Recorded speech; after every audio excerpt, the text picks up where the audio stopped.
Hi there, I'm just going to give you a bit of information about the override switches for the drying room.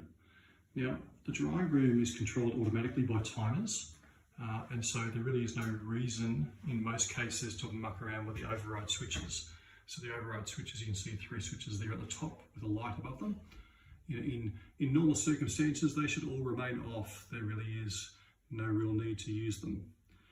The only time you would use the override switches is if for some reason you've got some, ski gear that you've put back in this drying room and the timers have actually turned off the drying for the day. Now, you can see here that there's a boot rack switch on the left, a heater switch in the middle, and exhaust fan switch on the right. Now, first of all, the exhaust fan, you should never actually have to worry about. That runs automatically. So that runs only when humidity levels get very high in the drying room. And when the humidity then reduces, the exhaust fan switches itself off.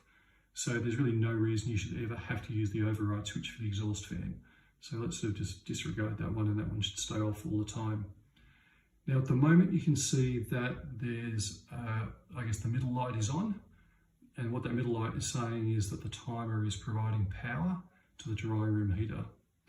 Now the light on the left-hand side is off, and that means that the timer has turned off, turning power on to the boot racks.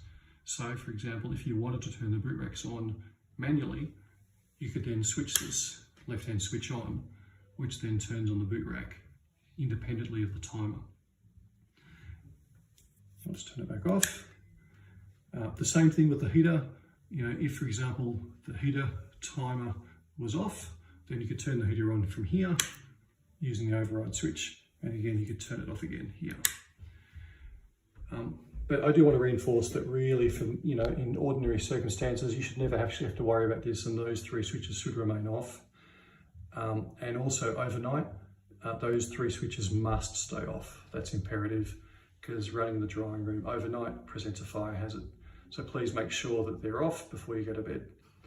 Anyway, that's it. Hopefully that answers the questions about what those, override switches are for and how to use them. Thanks.